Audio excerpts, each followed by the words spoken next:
नमस्कार, मैं ममता Joshi सफलतम YouTube class में आपका स्वागत करती हूँ।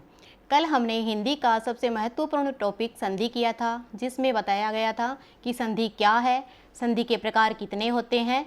जैसे संधि जो है उसके 3 प्रकार होते हैं, स्वर संधि, व्यंजन संधि और विसर्ग संधि। तो सबसे पहले हमने स्वर संधि किया था कि स्वर संधि जो होती है उसके भी 5 प्रकार होते हैं। सबसे पहला है दीर्घ स्वर संधि, दूसरा है गुण स्वर संधि, तीसरा है वृद्धि स्वर संधि, चौथा है यण स्वर संधि और पांचवा है अयादि स्वर संधि। तो कल हमने दीर्घ स्वर संधि कर लिया था और आज हम चलते हैं गुण स्वर संधि की तरफ। तो सबसे पहले हम देखेंगे कि गुण स्वर संधि जो है वो क्या है। तो देखिए इसमें है गुण स्वर संधि क्या है। तो देखिए जब प्रथम पद का अंतिम वर्ण अगर ए हो या आ हो और उत्तर पद का प्रथम वर्ण जो है ई हो या बड़ी ई हो तो यह ए में बदल जाता है। दूसरा है जब प्रथम पद का अंतिम वर्ण अगर ए हो या आ हो और उत्तर पद का प्रथम वर्ण जो है वो ऊ हो या बड़ा ऊ हो तो यह ओ में बदल जाता है।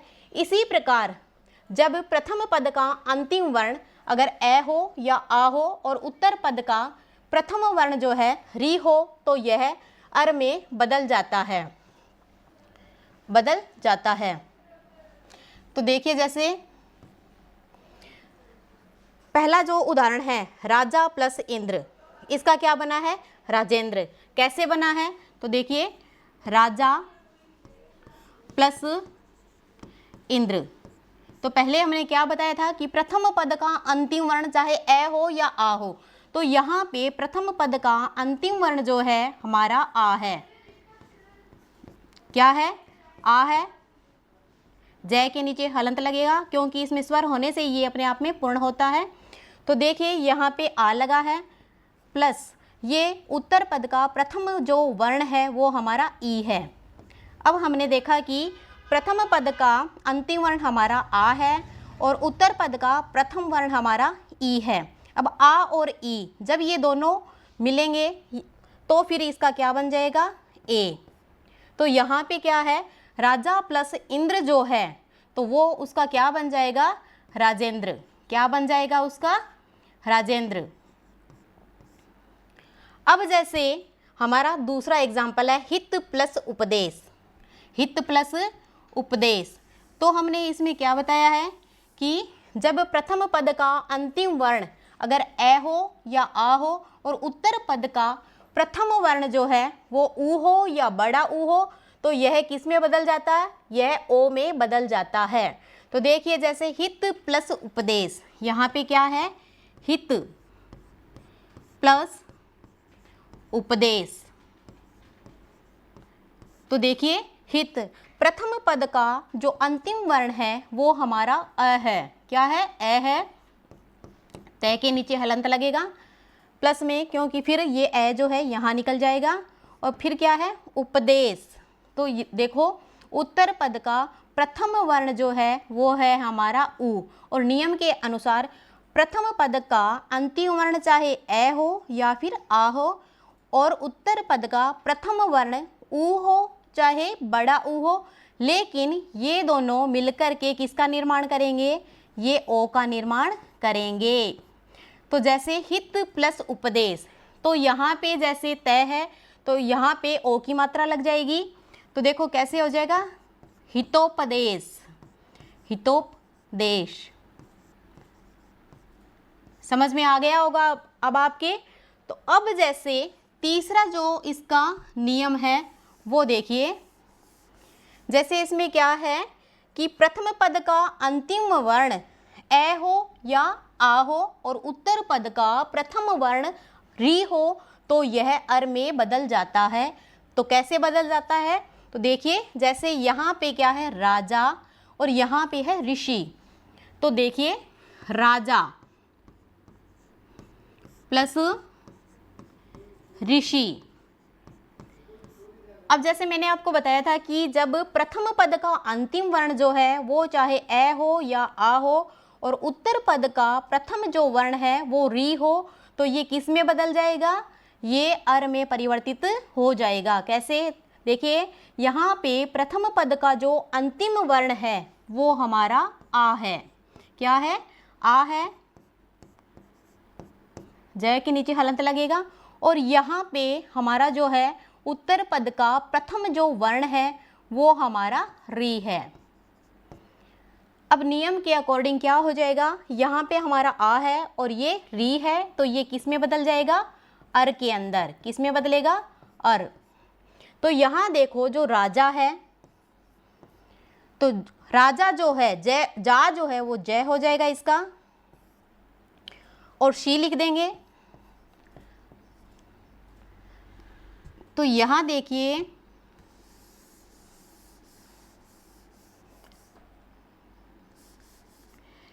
यहाँ देखो एक बार, राजा प्लस ऋषि। तो यहाँ प्रथम पद का अंतिम वर्ण जो आया है वो आ आया है, और उत्तर पद का प्रथम वर्ण री आया है, और ये किस में बदलेगा? ये अर में बदलेगा। ये अर में बदलेगा।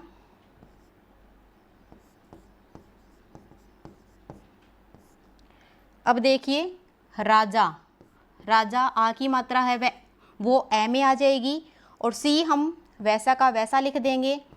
अब जो रे है ये इसके ऊपर चला जाएगा, क्योंकि इस शब्द के अंदर ये अंतिम जो है वो स्वर है, और स्वर होने पे रे जो है स्वर में ई की मात्रा लगी हुई है, और स्वर होने पे अंतिम ये रे जो है ये इसके ऊपर चला जाएगा। तो आशा करती हूँ गुण स्वर संधि आपके समझ में आ गई होगी। अब हम चलते हैं वृद्धि स्वर संधि के अंदर। तो यहाँ देखिए हमारी जो स्वर संधि का जो तीसरा प्रकार है वो है वृद्धि स्वर संधि। और वृद्धि का अर्थ ही क्या होता है? बढ़ना। तो इसमें जो है वो क्या होगा, इसमें जैसे मात्राएं बढ़ती जाएगी। अब हमने उसमें देखा था गुण स्वर संधि में हमने क्या देखा था, आप कैसे पहचान सकते हो कि इसमें गुण संधि है या वृद्धि संधि है? जब आप यहाँ पे ए की मात्रा देखोगे, यहाँ पे ओ की मात्रा देखोगे, और यहाँ पे आप अर देखोगे, तो आप क्या सोचोगे कि ये कौन सी संधि है? ये हमारी गुण स्वर संधि है। और इसी प्रकार से अब देखिए वृद्धि स्वर संधि है। वृद्धि का अर्थ क्या होता है? बढ़ना। तो देखिए इसमें क्या बढ़ेगा? इसमें मात्राएं जो है वो बढ़ जाएगी। कैसे? तो देखिए सबसे पहले हम इसकी परिभाषा देख लेते हैं। तो देखो, जब प्रथम पद का अंतिम वर्ण ए हो या आ हो, और उत्तर पद का प्रथम वर्ण जो है वो ए हो या ऐ हो, तो ये किस में बदल जाएगा? ये ऐ में बदल जाता है।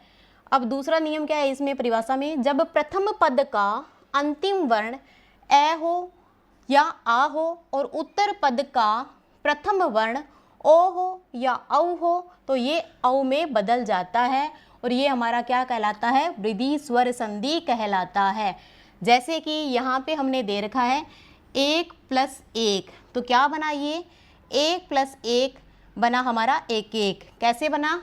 तो देखिए यहाँ पे है 1 + 1।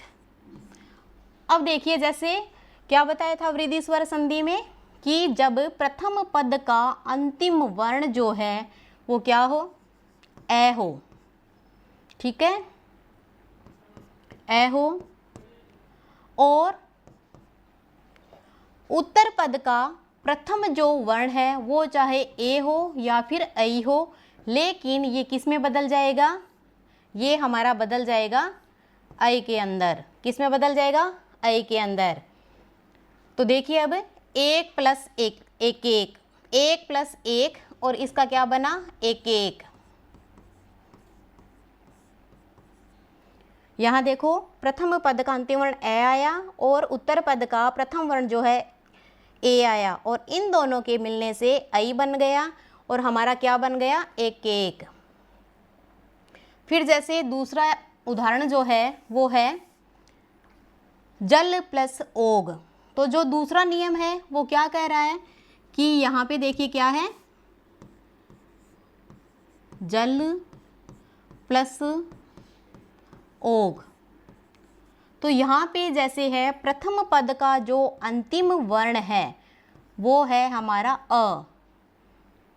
ये वो क्या है, अ है, और उत्तर पद का प्रथम वर्ण है ओ। तो अब ये किस में मिलेगा, अब देखो अगर ए हो या फिर ओ हो तो वो किस में बन जाएगा, औ के अंदर बदल जाएगा। किस में बदल जाएगा, औ के अंदर। तो ये इसका क्या बन जाएगा, जल प्लस ओग जलोग, क्या बन जाएगा, जलोग। एक एग्जाम्पल और देख लेते हैं, जैसे यहाँ देखिए ये है सदा प्लस एव, सदा प्लस एव, तो इसका क्या बनेगा, तो देखिए प्रथम पद का अंतिम वर्ण जो है वो हमारा है आ, क्या है, आ है, और उत्तर पद का ये दै के नीचे हलंत लगा है और आ आने से ये दा बना है। तो यहाँ देखिए ये आ है, प्रथम पद का अंतिम वर्ण आ है, उत्तर पद का प्रथम वर्ण जो है वो हमारा ए है, क्या है, ए है। और जब आ और ए आपस में मिलेंगे तो ये किस में परिवर्तित हो जाएंगे, ऐ के अंदर। तो सदा प्लस एव, तो ये इसका बन जाएगा सदैव, क्या बन जाएगा इसका, सदैव। अब देखो वृद्धि स्वर संधि जो है उसमें आपको क्या देखना है कि किसी शब्द के अंदर अगर दो मात्राएं हो और औ की मात्रा लगी हो तो वो हमारी वृद्धि स्वर संधि कहलाएगी। अब आगे है यण स्वर संधि। कौन सी संधि है, यण स्वर संधि।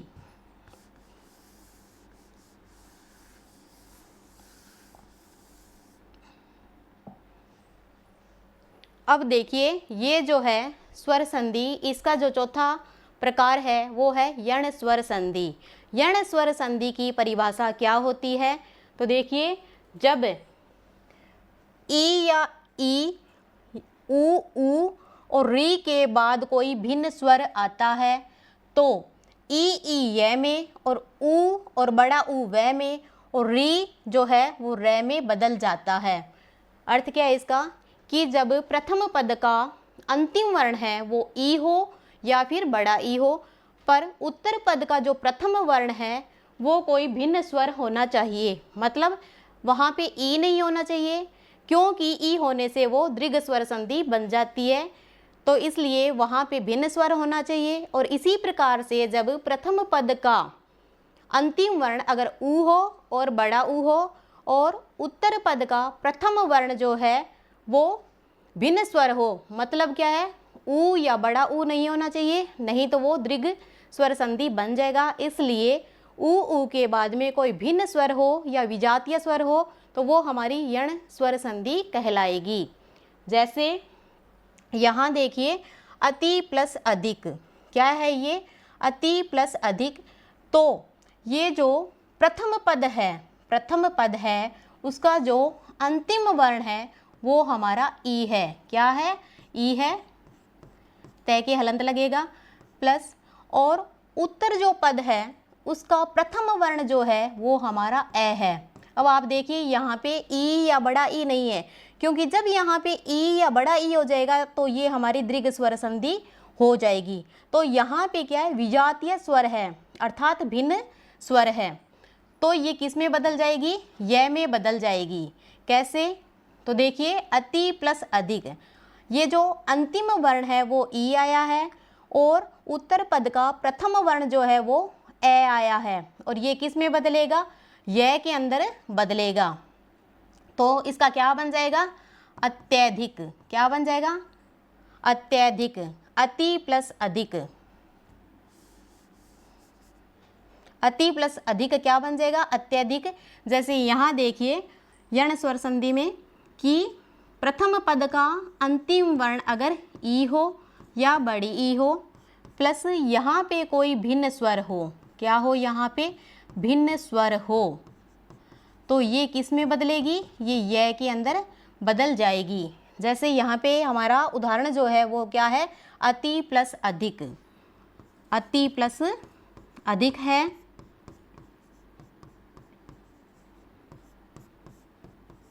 तो देखो इसका प्रथम पद का अंतिम वर्ण जो है हमारा ई है और उत्तर पद का प्रथम वर्ण ए है। तो ये जब दोनों मिलेंगे तो ये किस में बदल जाएंगे? य में। किस में बदलेंगे? य में। और ये जो तय पे जो मात्रा है वो हट जाएगी और तय क्या आ जाएगा? आधा तय आ जाएगा। तो इसका बन जाएगा अत्यधिक। क्या बन जाएगा? अत्यधिक। अब जैसे दूसरा उदाहरण देखिए,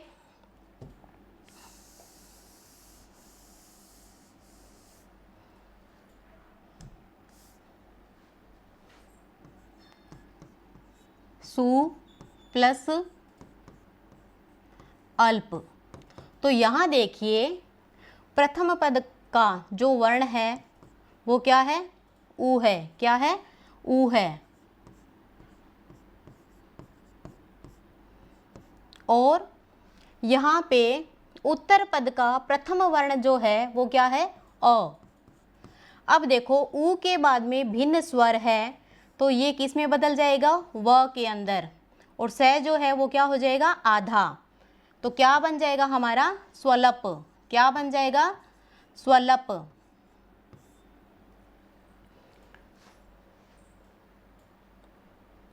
जैसे और एक बात और है, इस सु प्लस अलप, तो ये क्या बन जाएगा हमारा? स्वलप बन जाएगा। एक एग्जाम्पल और देखिए, जैसे यहाँ पे सु प्लस अच्छ। तो यहाँ देखो प्रथम पद का अंतिम वर्ण जो है वो हमारा ऊ है और उत्तर पद का प्रथम वर्ण जो है वो हमारा ए है। क्या है? ए है।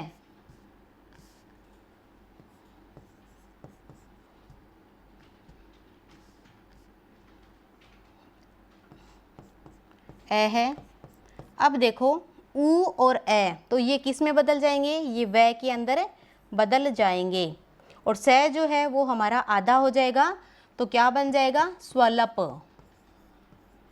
क्या बन जाएगा? स्वलप। अब एक एग्जाम्पल और देखिए,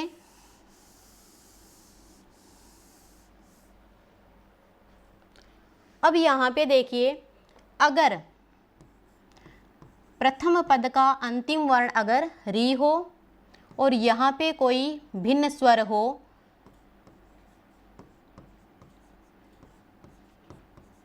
तो वो किस में बदलेगा? वो रै में बदलेगा। कैसे बदलेगा? तो देखिए, जैसे पितृ प्लस आज्ञा।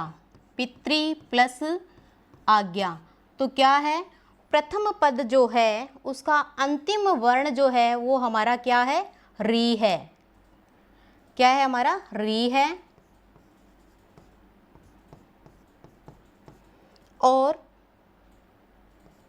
उत्तर पद का प्रथम वर्ण जो है वो हमारा आ है। तो ये क्या बन जाएगा? रै। क्या बन जाएगा? रै बन जाएगा। तो क्या हो जाएगा इसका? पित्राज्ञा। पित्राज्ञा। क्योंकि यहाँ देखिए तय जो है वो हमारा आधा है और इसके साथ जब रै बनेगा तो ये क्या बन जाएगा? त्रय। क्या बन जाएगा? ये त्रय। और त्रय पे जब आ की मात्रा आ जाएगी तो वो बन जाएगा त्रा और फिर हमारा क्या बन गया? पित्राज्ञा। आशा करती हूँ आपके समझ में आ गया होगा। अब देखिए, जैसे हमने क्या किया है आज, जैसे हमने गुण स्वर संधि की थी, वृद्धि स्वर संधि की थी। अब जैसे गुण स्वर संधि है उसकी परिभाषा दोबारा देख लेते हैं कि प्रथम पद का अंतिम वर्ण जो है वो ए हो या फिर आ हो और उत्तर पद का प्रथम वर्ण अगर ई हो, चाहे बड़ा ई हो, चाहे ऊ हो, चाहे बड़ा ऊ हो और चाहे री हो, तो फिर क्या है? प्रथम पद का अंतिम वर्ण जो है ए या आ हो और उत्तर पद का प्रथम वर्ण अगर ई हो या बड़ा ई हो तो वो हमारा ए में बदल जाएगा। प्रथम पद का अंतिम वर्ण जो है वो ए हो या आ हो, उत्तर पद का प्रथम वर्ण जो है ऊ या बड़ा ऊ होने पर वो ओ में बदल जाएगा। इसी प्रकार से प्रथम पद का अंतिम वर्ण जो है वो ए हो या आ हो और उत्तर पद का प्रथम वर्ण जो है वो री हो तो वो रे अर में बदल जाएगा। इसी प्रकार से वृद्धि स्वर संधि जो है उसमें जब प्रथम पद का अंतिम वर्ण अगर ए हो या आ हो और उत्तर पद का प्रथम वर्ण जो है वो ए हो या ऐ हो तो वो ऐ में बदल जाता है। इसी प्रकार से प्रथम पद का अंतिम वर्ण अगर ए हो या आ हो और उत्तर पद का प्रथम वर्ण जो है वो ओ हो या औ हो वो औ में बदल जाता है।